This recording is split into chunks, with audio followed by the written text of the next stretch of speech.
Buenas noches.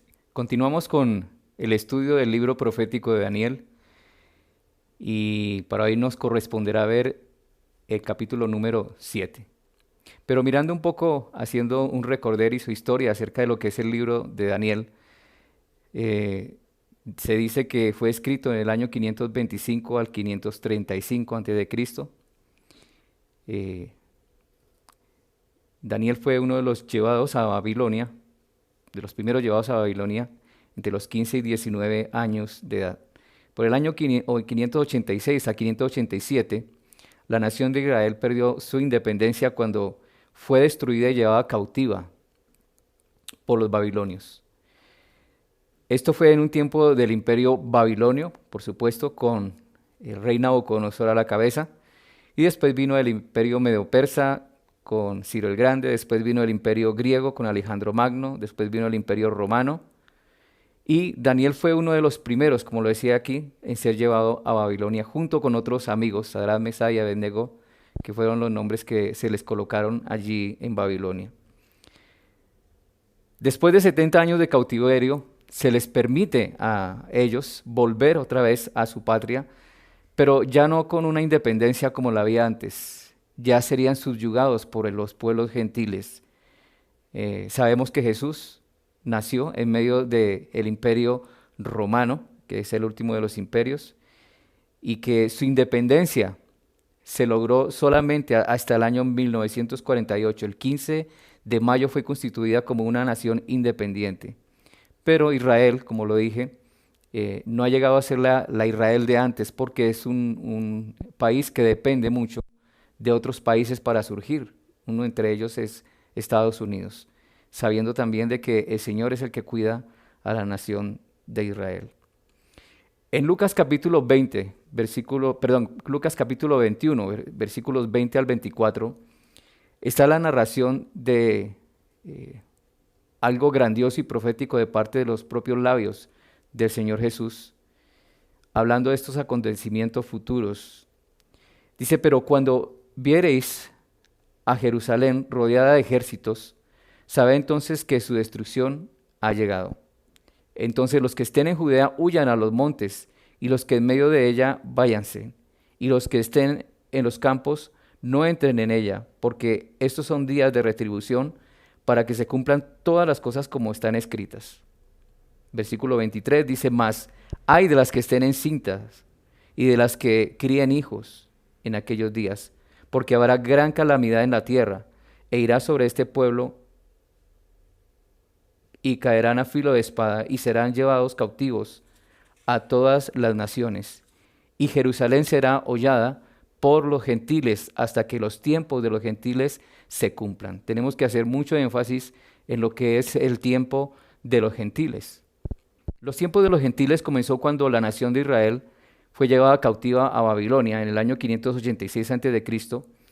E Israel dejó de ser esa nación libre e independiente, como lo dijimos. Ahora mismo, nosotros estamos viviendo ese tiempo de los gentiles. En este presente de los tiempos de los gentiles, vivimos días caóticos, días tremendos en donde el hombre se ha encargado mucho de desvirtuar al mismo Dios, donde Dios no está por ningún lado. El tiempo de los gentiles terminará el día en que Cristo venga por segunda vez y establezca su reino por toda la eternidad. Vendrá a la tierra, viene a reinar como Rey de Reyes y Señor de Señores. Él es el absoluto soberano. Entonces, de esto básicamente trata el libro de Daniel. Hay dos capítulos de Daniel que son muy paralelos, en donde se describen casi que en forma similar las cosas, y el énfasis es el mismo, pero la interpretación es distinta. Eso es en el capítulo número 2 y el capítulo número 7 de Daniel.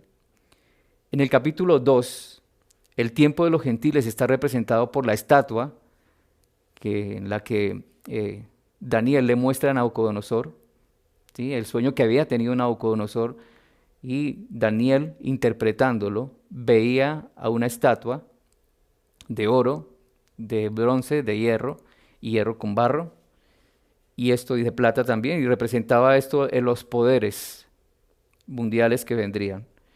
Y en el capítulo 7 tenemos a los animales, el león, el oso, el leopardo, la bestia que no se podía describir. ¿Cuál es la diferencia entre estos dos capítulos? Que el capítulo número 2 habla de los tiempos de los gentiles, visto desde la parte humana, o sea, como se ve desde afuera los hombres. Se dice que esta era una estatua muy deslumbrante, que se podía magnificar por todo lo que representaban los metales preciosos. O sea, era la forma como se podía ver por fuera. Y el capítulo 7, en los tiempos de los gentiles, visto desde adentro, o sea, la forma divina de cómo lo ve Dios. ¿Y cómo ve Dios el tiempo de los gentiles representado en estos animales como algo terrible de violencia y de furia y de pecado? Entonces recordemos que el capítulo 2 de Daniel habla de una piedra cortada también, ¿recuerdan? Cuando lo vimos en el capítulo 2, la piedra que sin mano ni nada aparece y cae y desmenuza la estatua del sueño de Nabucodonosor. Dice que esa estatua fue derribada, fue pulverizada, y esto es lo que va a suceder en el futuro, cuando Cristo regrese por segunda vez. Ahí terminará el tiempo de los gentiles, en donde los ejércitos van a estar esperando al Señor para pelear y combatir contra Él, pero serán destruidos y su fin, pues claro, será el lago de fuego con azufre hirviendo. La bestia del anticristo y el falso profeta serán lanzados al lago de fuego que arde con azufre. Entonces la visión de Daniel en el capítulo 7 es a la vez un resumen de lo revelado en el capítulo 2 de Daniel.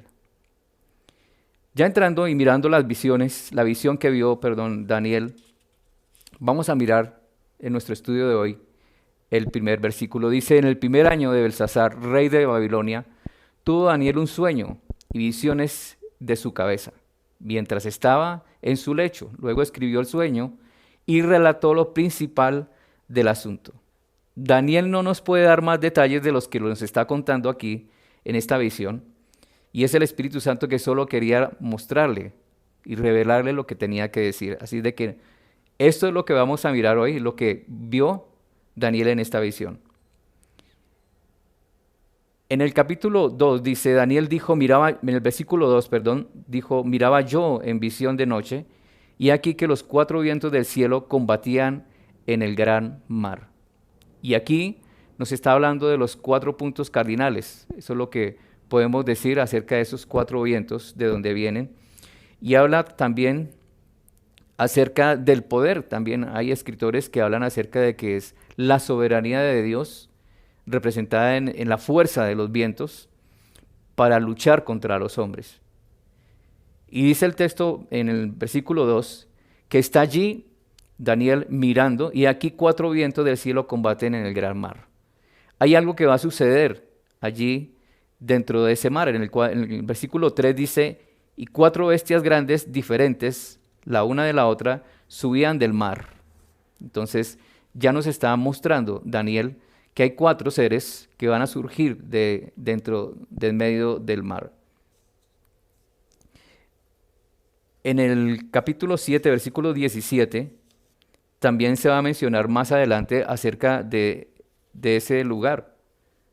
El mar, dice, estas 4 grandes bestias son 4 reyes que se levantan en la tierra. También se habla de que el mar puede representar la misma tierra, el lugar de donde salen estas bestias. Y comenzamos mirando en el versículo 4 la descripción de la primer bestia. Ahí, como podemos ver en la lámina, la primera era como un león y tenía alas de águila. Y yo estaba mirando hasta que sus alas fueron arrancadas y fue levantada del suelo y se puso en chiesta sobre los pies a manera de hombre y le fue dado un corazón de hombre. Bueno, el león representa a ese animal real, el rey de la selva. Dice que tenía también 2 alas que representa a la reina de las aves en los cielos, que es el águila. Entonces los leones alados constituían una forma representativa del poder babilónico, y se dice que en sus estructuras y en todos sus templos y lugares en donde reinaba Nabucodonosor no faltaban las figuras de leones con alas el poder y la rapidez con la que los babilonios destruían y conquistaban los pueblos. Entonces, esto encaja bien con la majestad y la autoridad de Nabucodonosor y su reinado sobre el imperio de Babilonia. Daniel para este entonces estaba ya viviendo en Babilonia y conoce bien de cerca todo esto del entorno de los babilonios y de sus gobernantes. Para esta época, para escribir esta visión, se dice que Daniel ya tendría como unos 50 años, entonces no era tan joven ya. Y habla también de que estas dos alas de este león fueron arrancadas. Eso representa y simboliza también la experiencia que vimos también ya en el capítulo 4 de Nabucodonosor, cuando es humillado hasta el suelo y se arrancan sus alas, es decir, su poder se debilita. Ya no hay rapidez, ya no hay fuerza. Y lo vimos cómo el Señor mismo se encargó de mostrarle que hay un solo Dios que gobierna sobre la tierra. Pero también dice que se le dio un corazón de hombre. En ese estado en el que estaba Nabucodonosor, con un corazón duro y entenebrecido contra el Señor, también se le da un corazón de hombre, es decir, la mente y la naturaleza de un hombre, que sea consciente, que recapacite. Ezequiel capítulo 36, 26 nos muestra de cómo el Señor también hace esto en la vida de personas. Y Daniel nos lo dice de esta manera: os daré corazón nuevo y pondré espíritu nuevo dentro de vosotros y quitaré de vuestra carne el corazón de piedra y os daré un corazón de carne. Miremos el versículo número 5. Vamos a describir la segunda bestia o el segundo animal. Dice, y aquí oí otra segunda bestia, semejante a un oso, la cual se alzaba de un costado más que del otro, y tenía en su boca 3 costillas entre los dientes. Y le fue dicho así: levántate, devora y come mucha carne. Históricamente, bueno, para los que saben de los comportamientos de los animales, el oso junto con el león son los animales más fuertes dentro de la naturaleza de la selva. Y el oso representa al imperio persa. Fuerte, fiero, poderoso. Es lento como el león y no tan rápido como el leopardo, pero es efectivo. En el Antiguo Testamento se habla del oso y el león, como lo decía, como los dos más fuertes. Y es interesante ver que el oso, sabemos que se alimenta también de raíces, de frutas, de vegetales y nunca come carne. Pero aquí se le está dando una orden y como está representando a un imperio, el imperio medo-persa, se le da la orden de devorar carnes. Y eso es lo que hicieron estos grandes reinos: destruir y matar. Las 3 costillas que se ven ahí en la lámina que tiene sobre la boca simbolizan 3 reinos que el imperio persa conquistó con brutalidad. Estos fueron los lugares de Asiria, Babilonia y Egipto, que podemos ver ahí en el mapa. La razón por la que el oso cojea, porque se dice que cojeaba, nos está hablando de que este imperio estaba constituido por 2 reinos, el medo y el persa, pero el persa sucumbió más que el medo. Entonces, por eso se ve un poco el oso cojeando y viendo de que habían 2 reinos, pero uno superó al otro. Sin embargo, los 2 se conjugaron para conquistar y pelear contra los siguientes reinos. Este imperio es el pecho y los brazos de plata de Daniel. Como dijimos, el león, creo que no lo dije, representaba la cabeza de oro. Y el oro también es el metal precioso y real dentro de los metales. Ahora vemos al oso, que son los brazos de plata y el pecho de plata, en donde nos habla Daniel capítulo 2, 32, en la estatua del sueño de Nabucodonosor. Este imperio duró entre el año 538 y 331 a.C., cuando el último de los reyes persas, Darío III, o tercero, fue vencido por Alejandro Magno. En el versículo 6 habla de la otra descripción, o describimos la otra descripción del otro animal. Dice, después de esto miré y aquí otro semejante a un leopardo. con 4 alas de ave en sus espaldas, y tenía también esta bestia 4 cabezas, y le fue dado dominio.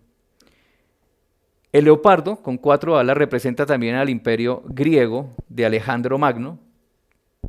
Fue un imperio que conquistó muy rápidamente todos los otros lugares en solamente 10 años. Entonces este imperio equivale a los muslos de bronce y la imagen, en la imagen del capítulo 2 de Daniel. Entonces las 4 cabezas que se ven ahí en este leopardo son 4 generales que fueron dispuestos por Alejandro Magno también para abarcar todos los territorios. Y vamos a ver en el mapa que es Tracia y Asia Menor para un hombre llamado Lisímaco, uno de los generales. Macedonia y Grecia para Casandro, otro de los generales. Egipto para Ptolomeo y Asia Oriental para Seleuco. Este imperio duró entre el año 331 y 168 antes de Cristo. Aunque no fue el más poderoso, se puede ver en el mapa que fue uno de los más extensos a comparación del babilonio y del griego. Entonces Alejandro Magno venció al imperio persa en el año 333 antes de Cristo. Y su imperio tal vez fue, como le dije, el más amplio, pero no el más poderoso. En el versículo 7 vamos a entrar a mirar algo que Daniel no puede describir. Recordemos que en el sueño de Daniel está perplejo, está mirando, está observando algo que es terrible. No sé nosotros cómo reaccionaríamos al ver y tener un sueño. A veces tenemos sueños pesados y no podemos después conciliar el sueño, después contamos cómo fue, nos incomoda, pero esto es algo impredecible lo que le está pasando a Daniel. Dice en el versículo 7, después de esto miraba yo en las visiones de la noche, y aquí la 4 bestia, espantosa y terrible, en gran manera fuerte, la cual tenía unos dientes grandes de hierro, y devoraba y desmenuzaba, y las obras hollaba con sus pies, y era muy diferente de todas las bestias que vi antes que vi antes de ella, y tenía 10 cuernos. Bueno, comencemos la descripción. 10 cuernos. ¿Qué significan los 10 cuernos? Habla de reyes o gobernantes que se confabularían para conquistar. La Biblia enseña que en los posteriores tiempos, en el Antiguo Testamento, el imperio romano sería el imperio que resurgiría. Existió durante la época del Señor Jesucristo, como lo vimos al comienzo. El Señor Jesús nació y vivió esa época. Muchos de los discípulos también, posteriormente, vivieron también el imperio romano.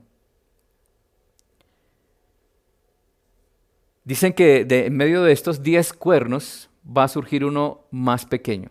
Entonces, este versículo está relacionado con el versículo 19, que Leo dice, entonces tuve deseo de saber la verdad acerca de la 4 bestia, que era tan diferente de todas las otras espantosas en gran manera, y que tenía dientes de hierro y uñas de bronce, que devora y desmenuza a las obras holladas en sus pies. Y el versículo 23 dice, dijo así, la 4 bestia será un cuarto reino en la tierra, el cual será diferente de todos los otros reinos, y de toda la tierra devorará y trillará y despedazará.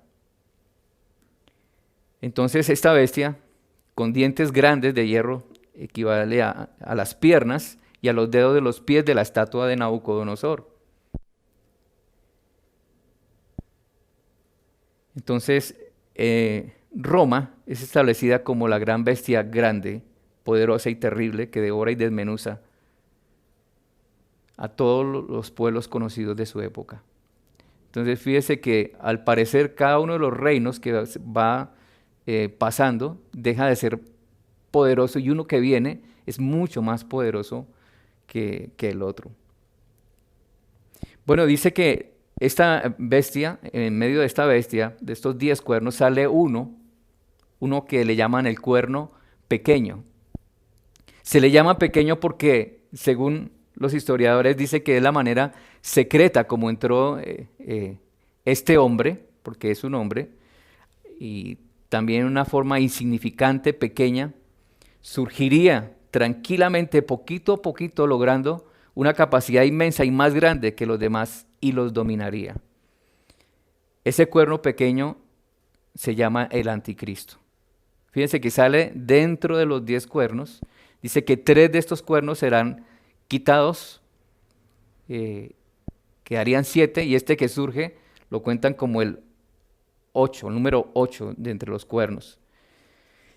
En cuanto al anticristo, hay 2 aspectos aquí, en cuanto a lo que es su manifestación. Anticristo significa en contra de o en contra del Cristo. Ese es uno de los aspectos. El siguiente aspecto habla acerca de anticristo, ya no solamente del que va en contra del Cristo, sino que es en lugar de Cristo. Entonces, de manera que cuando surja este personaje, solo se va a poner, digo solamente, frente a Cristo, se va a oponer a Él. Y vemos de que ninguno de los reinos que se ha establecido, que ha pasado, ninguno ha sobresalido o algo en poder más que de Dios. Sabemos de que Dios está guardando silencio y se reserva el tiempo para actuar.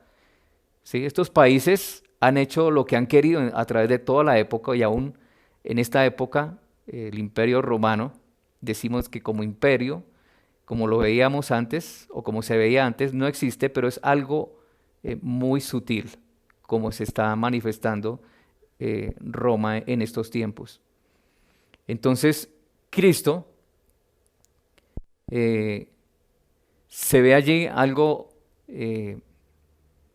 desvirtuado o mucho desvirtuado por el anticristo, y el anticristo va a exigir que se le honre, que se le glorifique, que se le respete, que se le adore, y la gente lo va a hacer. ¿Por qué? Porque en una forma, como lo decía ahora, en una forma muy sutil, va a ganar adeptos, o va a ganar el corazón de muchas personas que le van a seguir.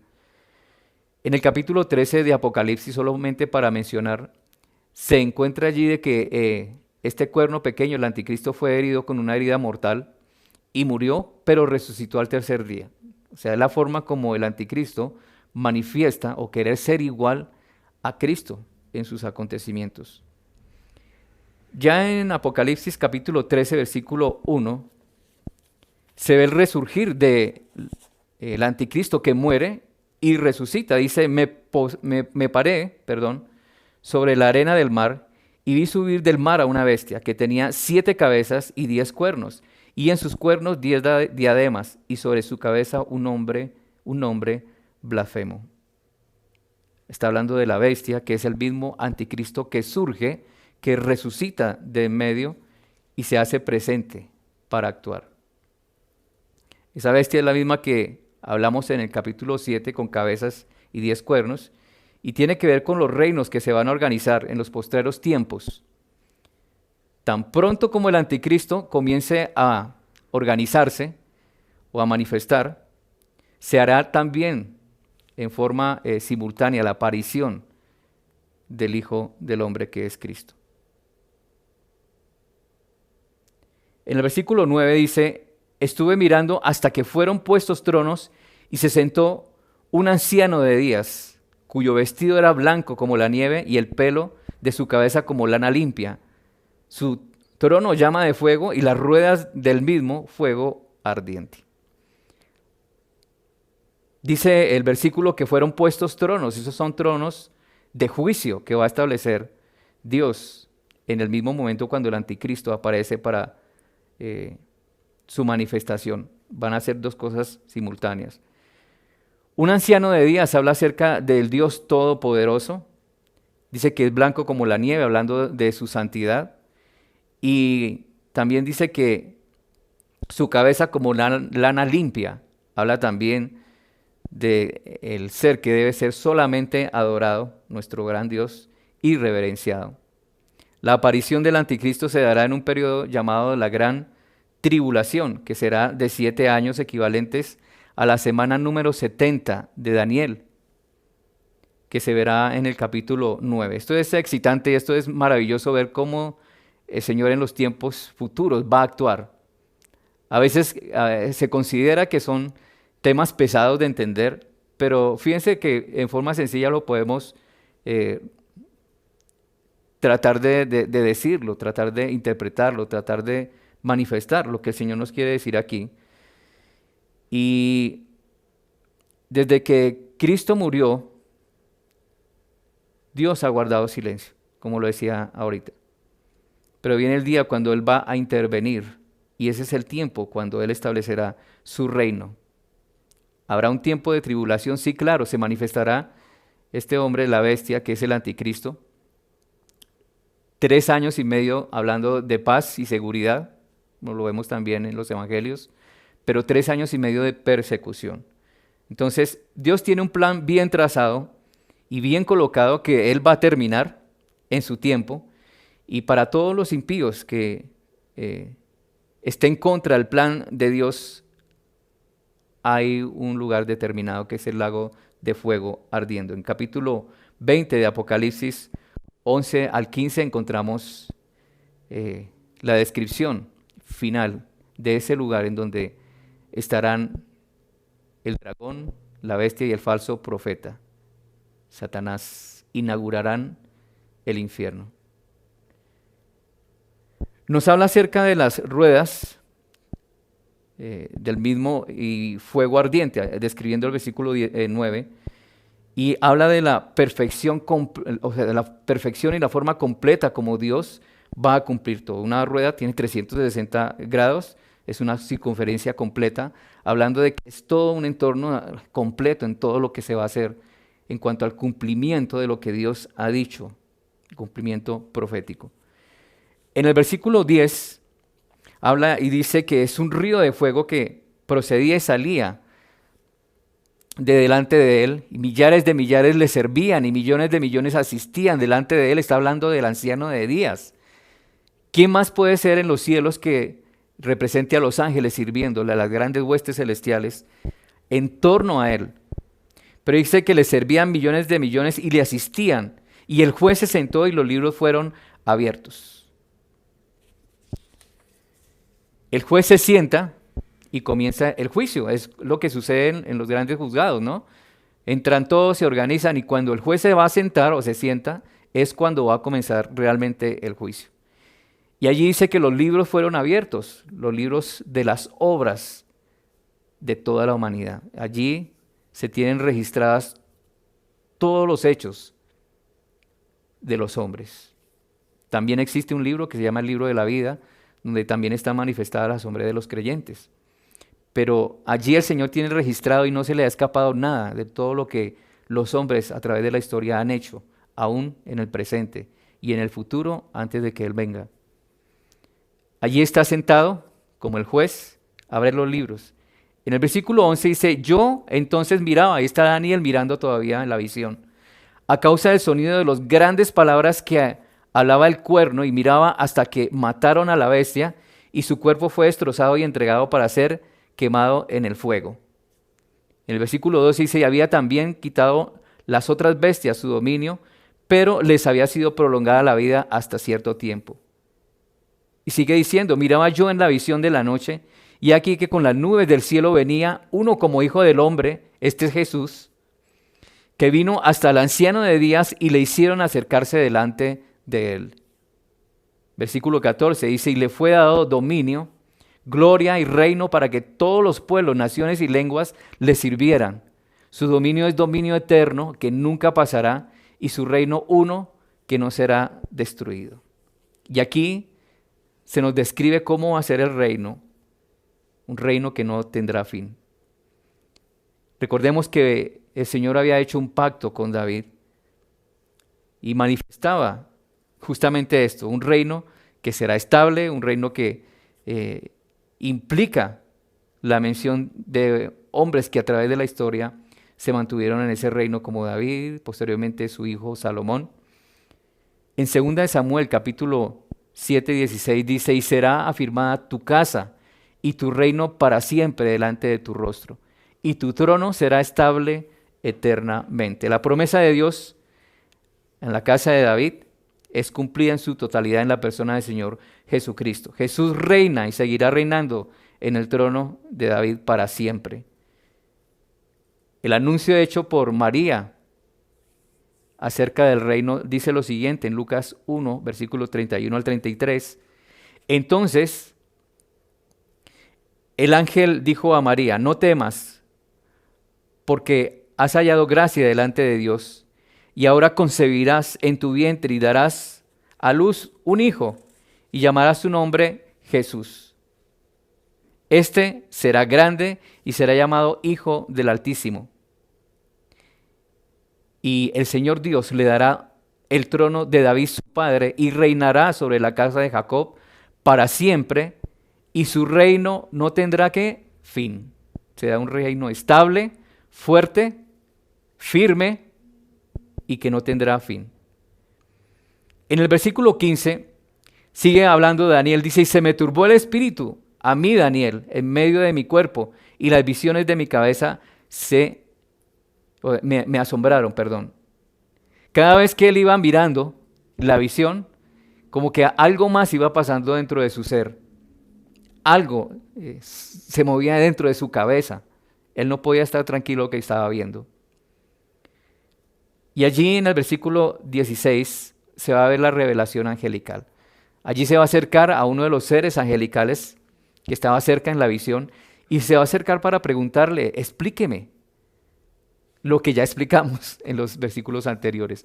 Pero va a decir de la siguiente manera, me acerqué a uno de los que asistían y le pregunté la verdad acerca de todo esto. Y me habló y me dijo, me hizo conocer la interpretación de las cosas. Versículo 17, estas 4 grandes bestias son 4 reyes que se levantarán en la tierra. Versículo 18, después recibirá el reino de los santos del Altísimo. El quinto imperio que se va a establecer, ¿sí? Recordemos el imperio babilónico, el imperio medo-persa, el imperio griego, el imperio romano, y el quinto imperio será el imperio del reinado de nuestro Señor Jesucristo. Eso está escrito en el Apocalipsis capítulo 20, establecido en la tierra y después del milenio desaparecerá en la tierra. Va a establecer el reino milenial. 1000 años que se van a vivir reinando dentro de la tierra, pero luego este escenario, la tierra, desaparecerá y se establecerá lo que es la nueva Jerusalén, donde estaremos todos nosotros para siempre. Y hay un deseo que tiene Daniel en su corazón. Él sigue más intrigado y sigue haciendo preguntas. Versículo 19. Entonces tuvo deseo de saber la verdad acerca de la 4ª bestia, que era tan diferente de todas las otras, espantosa y grande en gran manera, y que tenía dientes de hierro y uñas de bronce, que devoraban y desmenuzaban, y las sobras hollaba con sus pies, pisoteaba, ¿no? Versículo 20, asimismo, acerca de los 10 cuernos que tenía en su cabeza, y del otro al que le había salido el otro que le había salido delante del cual habían caído 3, y este mismo cuerno tenía ojos y boca que hablaba grandes cosas, se dice grandes blasfemias, y parecía más grandes que sus compañeros, más grandes que los otros que lo rodeaban. Veía yo este cuerno y hacía guerra contra los santos y los vencía. Estamos haciendo la descripción de que este 4º reino es Roma, y hay quienes se anticipan a decir de que como gran imperio también tiene un líder que ha surgido muy sutilmente y el cual está ganando muchos adeptos, el cual también busca también congraciarse con todas las religiones del mundo. Por eso en Apocalipsis se le llama también Roma la gran ramera. Y allí está el ecumenismo bien trazado. Hoy en día lo estamos viendo. Esto es lo que dicen los escritores. A veces algunos nos atreveríamos o no a decir o a confirmar que sea la Iglesia Católica a quien se está representando aquí como el anticristo. No lo podemos asegurar, pero sí las escrituras nos hablan y nos dan indicios de este reinado del imperio romano. En el versículo 21 decía que el cuerno hacía guerra contra los santos y los vencía. Es allí en la gran tribulación donde el anticristo está haciendo la persecución de los santos. Nosotros leemos también en Apocalipsis acerca de los santos que salían y que batían las palmas. Eso está en Apocalipsis capítulo 7, y nos está hablando acerca de la predicación de los 144,000 a quienes les van a creer y van a creer en Cristo. Estos santos son los santos de la tribulación. La iglesia ya ha sido trasladada a los cielos. La iglesia no está en este escenario de la gran tribulación. A veces hay confusión en entender estas cosas. Pero allí están estos hermanos o estos santos de la gran tribulación saliendo. Pero, como lo sabemos también, irán a ser perseguidos por el anticristo. Y es ante ellos los que hace guerra y causa malestar fuerte. Aún muchos pagarán con sus vidas en esta persecución. En el versículo 22 dice, hasta que vino el anciano de días y se dio el juicio a los santos del Altísimo, y llegó el tiempo y los santos recibieron el reino. El versículo 23 dijo así, la cuarta bestia será un cuarto reino en la tierra, la cual será diferente a todos los otros reinos, y a todos la tierra devorará y trillará y despedazará. Ese es el anticristo. Algo que tenemos que decir también es que el anticristo no actúa sin la previa soberanía de Dios, sin el permiso de Dios. Entonces, aunque le vemos furiosamente atacando, aunque le vemos como un ser despreciable, aunque le vemos con un ser que se va a enfrentar a su propio hijo y quiere ser como él, Dios tiene el control de todo y va a llegar su tiempo también para él, para el anticristo. El versículo 24 dice, los 10 cuernos significan que aquel reino se levantarán 10 reyes y tras ellos se levantará otro, el cual será diferente a los primeros y 3 reyes derribará. 25 dice, hablará palabras contra el Altísimo y a los santos del Altísimo. Eso está en Apocalipsis 13.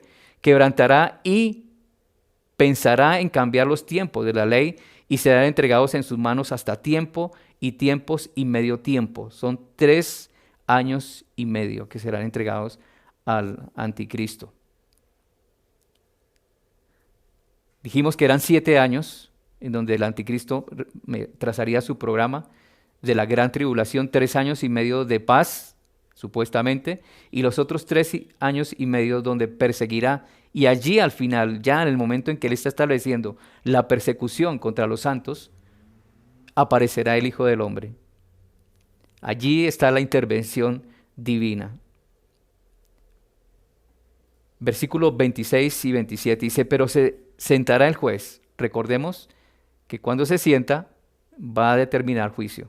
Se sentará el juez y le quitará su dominio para que sea destruido y arruinado hasta el fin.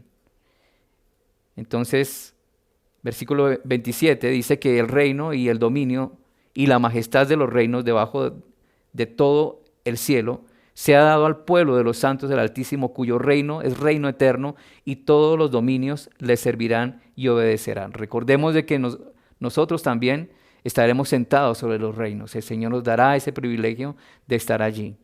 Una vez sea juzgado el anticristo y todo su ejército que combatirá contra el mismo Cristo será destruido.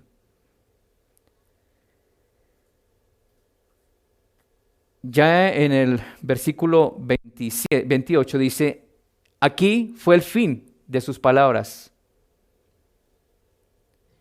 En cuanto a mí, Daniel, mis pensamientos me turbaron y mi rostro se demudó, pero guardé el asunto en mi corazón. Hasta aquí fueron las palabras de ¿quién? Del ángel o del ser que se acerca a contarle y a manifestarle lo que eran todas estas cosas que vimos ya al comienzo haciendo la descripción de cada uno de los imperios y sus representaciones. Dice que el pensamiento se turbó, dice Daniel al final. Entonces muchas cosas pudieron pasar por la cabeza de Daniel en la visión, ver la ferocidad, el ataque, la repugnancia de ver la bestia, la forma como se comporta, lo que dice. Bueno, dice que esto él lo guardó en su corazón.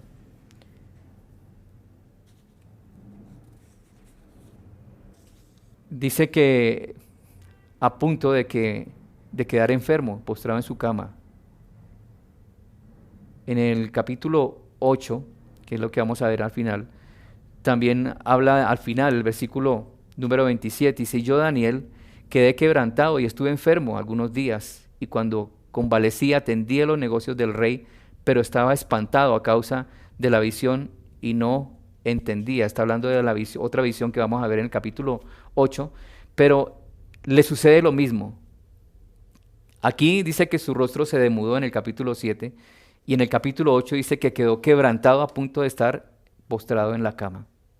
Tremendo, ¿no? ¿Cómo puede esto influenciar en la parte física? Pero dice que todas estas cosas las guardó en su corazón. Entonces, hermanos, creo que estas cosas también es para que nosotros también las guardemos en nuestro corazón, que entendamos y no nos equivoquemos, que es muy claro y muy sencillo entender que Dios es quien debe ser reverenciado, que podemos tener la absoluta confianza en Él, de que todo lo que Él hace está perfectamente planeado y Él gobierna.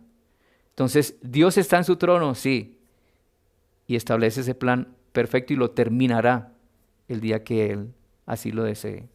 Entonces, estamos ya en el capítulo final de la historia, hermanos. ¿No creen ustedes? Todo ya se ha cumplido. El templo en Jerusalén, los hombres que se han dispuesto a ir en contra de lo que es el Dios, pero también cumpliendo con la parte profética, están estableciendo ya el reino, el templo. Ya todo está preparado, está listo. Solamente falta es que aparezca el hombre o el anticristo. Pero no sucederá antes de que la iglesia se haya ido. Podemos decir de muchos hombres que en la historia o en la actualidad sean el anticristo, no lo sabemos.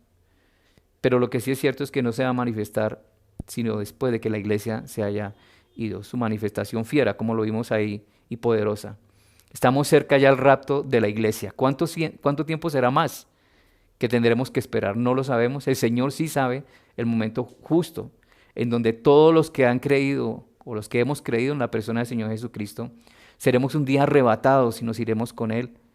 En Tesalonicenses, el apóstol Pablo acerca de esa transformación de los muertos en Cristo que duermen, serán levantados y nosotros juntamente con ellos seremos levantados y transformados con un cuerpo nuevo, parecido, semejante al cuerpo glorioso de Cristo. Allí disfrutaremos por toda la eternidad, no sin antes pasar por el tribunal de Cristo, donde serán juzgadas las obras de cada uno de nosotros, los que hemos creído. Después, el paso a la eternidad. En 2 de Pedro, capítulo 1, versículo 9, el apóstol Pedro habla acerca de esa palabra profética segura. Dice, tenemos también la palabra profética más segura, a la cual hacéis bien en estar atentos. Estemos atentos, como una antorcha que alumbra en lugar oscuro, hasta que el día esclarezca y el lucero de la mañana salga en vuestros corazones, en la persona del Señor Jesucristo, hasta el día en que Él aparece. En Juan capítulo 14, versículo 2 al 6, finalizo con esta promesa que hizo el Padre y la seguridad que tenemos los creyentes y el descanso, digo yo, y la tranquilidad de que no estaremos pasando por ese programa de la gran tribulación, gracias a la obra de Cristo. Y esta es la promesa que hizo Jesús. En la casa de mi Padre muchas moradas hay. Si así no fuera, yo os lo hubiera dicho. Voy pues a preparar lugar para vosotros. Y si me fuere y os prepararé el lugar, vendré otra vez y os tomaré a mí mismo para que donde yo estoy, vosotros también estéis. Agradecemos al Señor por lo que podemos estudiar, por lo que podemos ver acerca de la profecía de Daniel, esperando que realmente estemos listos siempre y preparados como hijos de Dios, los que hemos creído, para estar con Él por toda la eternidad. Y abro también este espacio para hablar a los amigos que están escuchando estas enseñanzas, de que también habrá un tiempo en donde el Señor tomará juicio, como lo vimos aquí, a los impíos, a los que siempre estuvieron en contra del Señor. Quizás puede ser tu situación también, en donde el pecado te ha mantenido separado de Dios, en donde el lugar muy seguro, lejos de Dios, será el infierno. Pero queremos invitarte en esta noche para considerar en la situación en la que vives, en que el pecado paga caro, el pecado nos dirige o dirige hacia el infierno, hacia la perdición. Pero estuvimos hoy hablando también de Cristo, el Cristo que un día reinará, es el Cristo que una vez vino a morir en la cruz por todos nosotros, por ti que estás mirando esta transmisión. Y que puedas comprender que no solamente eres pecador, sino que también puedes tener la vida eterna, pero entendiendo que es creyendo en esta verdad del Evangelio, de un Cristo que murió y resucitó y que vive por los siglos de los siglos, al cual tú le puedes decir, acepto ese regalo de la salvación, acepto que moriste en la cruz por mí y te recibo como mi Salvador. ¿Lo harías? Ese es el reto que te hacemos en esta noche, con el ánimo de que también tú puedas un día estar en la eternidad con el Padre. Señor, agradecemos por la enseñanza de esta noche. Gracias, Padre, por todo lo que seguirás dándonos mientras estamos a la espera del regreso de tu Hijo. Oramos en el nombre de Cristo Jesús. Amén.